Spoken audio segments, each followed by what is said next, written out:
নমস্কার বন্ধুরা, সুনিতার হেসেলে সবাইকে স্বাগত।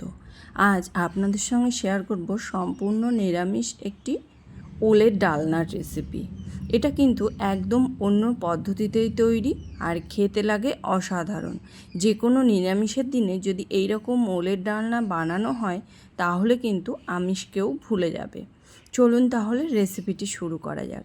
এখানে দেখুন ওল আর আলু আমি একটু ছোট টুকরো করে কেটে নিয়েছি, খুব বেশি বড় করিনি। এখানে আমি ছোট ছোট টুকরো করেই কেটে নিয়েছি। এবার এই ওল আর আলুগুলোকে আমি একটু সেদ্ধ করে নেব।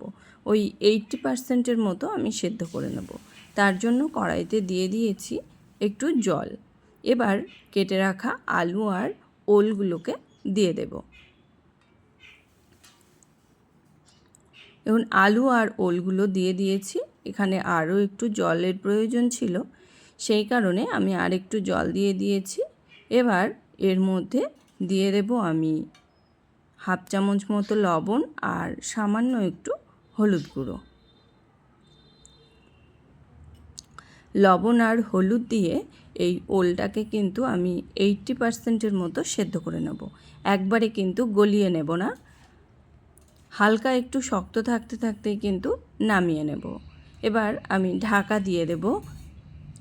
এটা সেদ্ধ হোক, এর মধ্যে আমি একটা মশলা তৈরি করে নেব।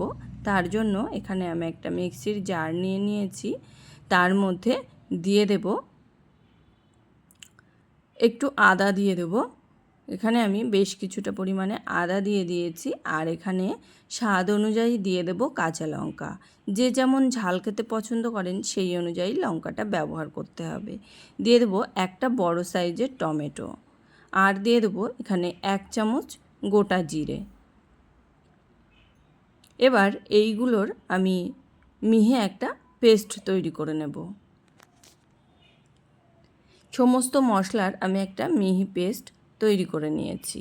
এবার এদিকে দেখুন আমার ওলটাও কিন্তু সেদ্ধ হয়েই গেছে। এবার এটাকে একটু দেখে নেব কেমন সেদ্ধ হয়েছে। তারপরেই কিন্তু এগুলোকে আমি জল থেকে তুলে নেব।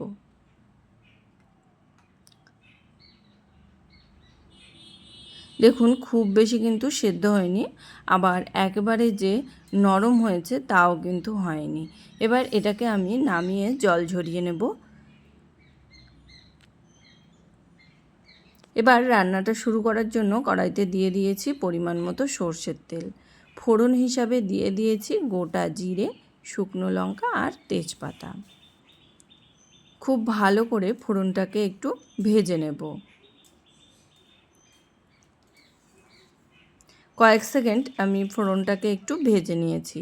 তেলের মধ্যে দিয়ে দেব পরিমাণ মতো হলুদ গুঁড়ো আর দিয়ে দেব হাফ চামচ কাশ্মীরি লঙ্কার গুঁড়ো। খুব ভালো করে একটু মিশিয়ে নিয়ে এর মধ্যে যে মশলার পেস্ট আমি তৈরি করে রেখেছিলাম সেই মশলার পেস্ট এখানে দিয়ে দেব। দেখুন মশলার পেস্ট এখানে দিয়ে দিয়েছি। খুব ভালো করে কিন্তু মিশিয়ে নেব।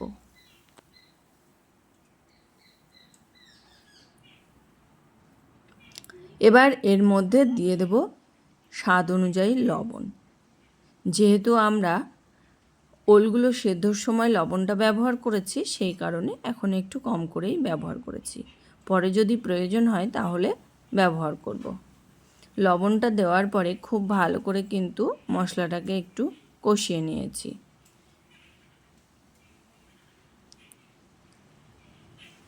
দেখুন মশলাটাকে কিন্তু প্রায় 5 মিনিট মতো সময় ধরে মিডিয়াম টু লো আছে খুব সুন্দর করে কষিয়ে নিয়েছি। মশলার কাঁচা গন্ধ চলে গেছে। এবার এর মধ্যে দিয়ে দেব ভিজিয়ে রাখা ছোলা। এখানে আমি 1 বাটি পরিমাণে ভিজিয়ে রাখা ছোলা ব্যবহার করেছি।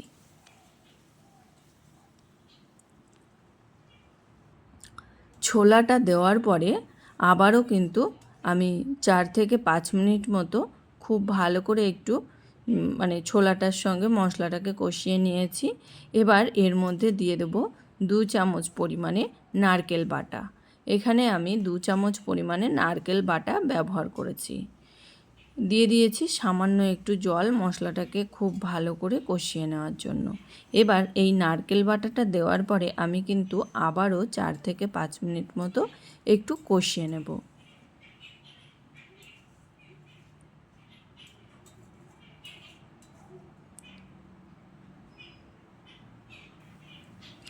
দেখুন 4 থেকে 5 মিনিট মতো কিন্তু নারকেল বাটাটা দেওয়ার পরে মশলাটাকে খুব সুন্দরভাবেই কষিয়ে নিয়েছি।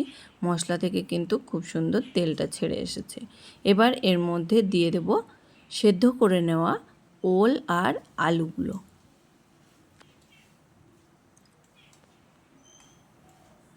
এবার এই মশলার সঙ্গে আমি কিন্তু 2 থেকে 3 মিনিট খুব ভালো করে একটু ওল আর আলুটাকে কষিয়ে নেব।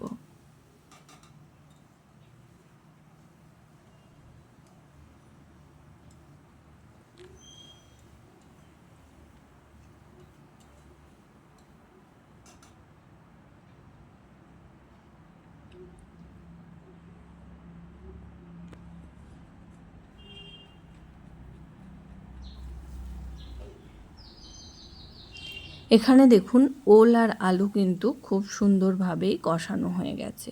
আমি একটু ঢাকা দিয়ে দিয়েছিলাম, ঢাকা দিয়েই কিন্তু ওল আর আলুটাকে একটু কষিয়ে নিয়েছি।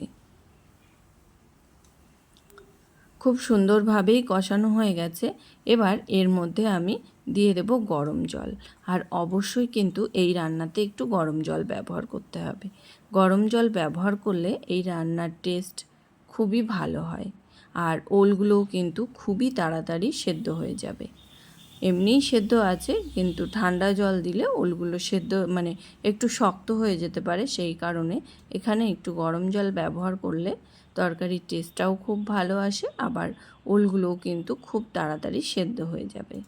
খুব ভালো করে জলটা দেওয়ার পরে মিশিয়ে নিয়েছি। এবার গ্যাসের আঁচটা একদম লোতে রেখেই কিন্তু রান্নাটা তৈরি করব। কেননা ওল আর আলু কিন্তু আমাদের সেদ্ধই আছে, সেই কারণে এখন আর খুব বেশি ফোটাবার দরকার নেই। গ্যাসের আঁচটা একদম লোতে রেখেই ঢাকা দিয়ে দেব 5 মিনিটের জন্য। ফিরে আসছি 5 মিনিট পর। দেখুন ফিরে এলাম 5 মিনিট পর। খুব ভালো করে আবারও একটু মিশিয়ে নেব। এবার এর মধ্যে আমি দিয়ে দেব স্বাদ অনুযায়ী একটু চিনি দিয়ে দেব। যেহেতু নিরামিষ রান্না, সেই কারণেই এখানে আমি সামান্য একটু চিনি দিয়ে দেব। আর দিয়ে দেব একটু গরম মশলা।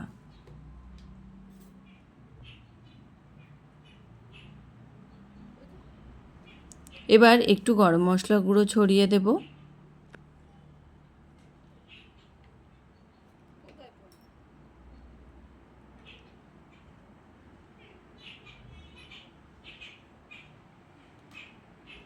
এবার সামান্য একটু ঘি দিয়ে দেব। এখানে আমি হাফ চামচের মতো ঘি ব্যবহার করেছি।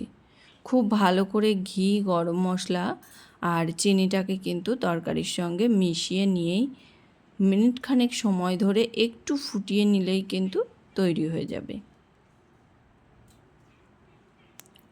দেখুন খুব ভালো করে কিন্তু মিশিয়ে নিয়েছি। মিশিয়ে নিয়ে কিন্তু আবারও আমি গ্যাসের আঁচটা একদম কমিয়ে দিয়ে একটু ঢাকা দিয়ে দেব, কিংবা এইভাবেই একটু ফুটিয়ে নিলেও কিন্তু হয়ে যায়। এখানে আমি 2 থেকে 3 মিনিটের জন্য একটু ঢাকা দিয়ে দেব। ফিরে এলাম 2 থেকে 3 মিনিট পর। দেখুন তরকারি কিন্তু আমাদের একদম রেডি। এইরকমই একটু ঝোল ঝোল নামাবো, কেননা ওল আর আলু কিন্তু ঠান্ডা হয়ে গেলে অনেকটাই ঝোলটা টেনে নেয়। সেই কারণেই এখানে এই তরকারিটা হালকা একটু ঝোল ঝোল রাখতে হবে। তাহলে তরকারি যখন ঠান্ডা হবে তখন কিন্তু ঝোলটা থাকবে, তাই নাহলে কিন্তু ঝোলটা একবারেই শুকিয়ে আসবে। এবার এটাকে আমি নামিয়ে সার্ভ করে আপনাদেরকে দেখাচ্ছি। তাহলে বন্ধুরা দেখুন, খুব সহজেই কিন্তু বাড়িতে সুস্বাদু নিরামিষ ওলের ডালনা তৈরি হয়ে গেল। এটা কিন্তু যে কোনো নিরামিষের দিনে যদি এইরকম ওলের ডালনা থাকে, তাহলে কিন্তু আর কোনো কিছুই লাগবে না। আর এই রকম নিরামিষ ওলের ডালনা যে কোনো আমিষ রান্নাকে কিন্তু হার মানিয়ে দেবে। এই এক পদ দিয়েই কিন্তু এক থালা ভাত নিমেষেই খাওয়া হয়ে যাবে। আর এই ওলের ডালনা কিন্তু ভাত কিংবা রুটি, লুচি, পরোটা সবারই সঙ্গে কিন্তু খুবই ভালো যায়। তাহলে বন্ধুরা, আমার এই ওলের ডালনার রেসিপি আপনাদের কেমন লাগলো অবশ্যই কিন্তু কমেন্ট করে জানাবেন। যদি ভালো লেগে থাকে তাহলে একটা লাইক করবেন আর সাবস্ক্রাইব করে পাশে থাকার অনুরোধ রইল। আজকের মতো এই পর্যন্তই, আবার দেখা হবে নতুন কোনো রেসিপি নিয়ে। ভালো থাকবেন, সুস্থ থাকবেন, ধন্যবাদ।